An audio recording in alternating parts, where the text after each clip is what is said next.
Hello guys! Ngayong umaga, magluluto tayo ng sarsyadong isda. Ito yung... Ito yung gagawin kong sarsyado. Turay. Turay ba to? Ayan. So, tinanggalan na siya ng naka-cesarean na siya. Kaya, lagay ko lang siya ng asin. Para i-prito.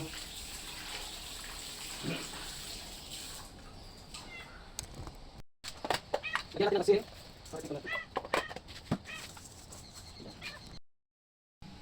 So yun, mainit ng ating kawali. Meron tayo rito leftover na mantika. Yan ang gagamitin natin. Mga used oil. Para hindi masayang.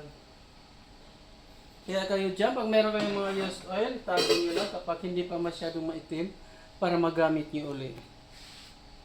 Pwede siya pamprito, diba? So ayan, papainitin natin muna yung mantika bago natin ilagay yung isda para hindi siya maduro.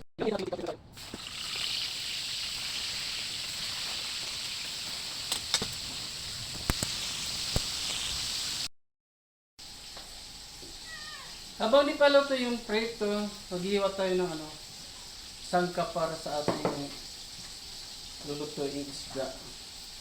Gagawin ko siya. Igisa ko siya sa kamatis, may luya, sibuyas.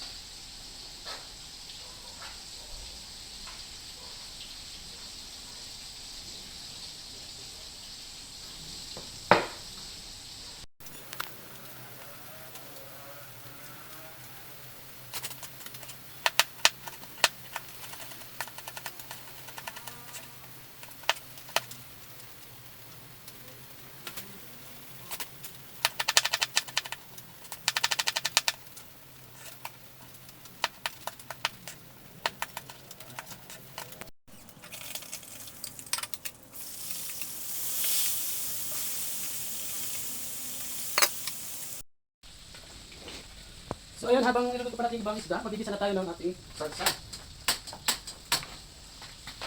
Siyempre unahin natin yung bawang. Nilawan ko na rin siya ng sili. Parang ang dilim. Hindi ako makita.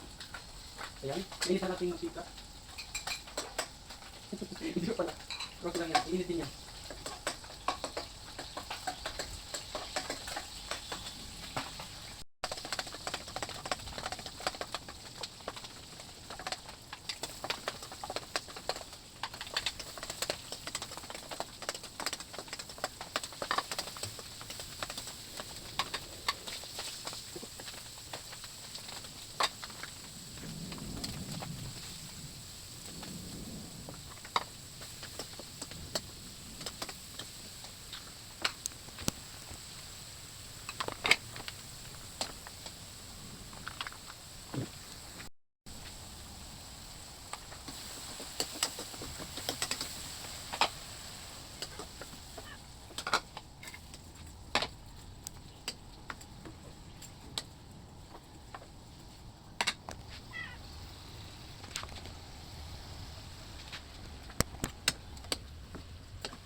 So yan, kain na tayo.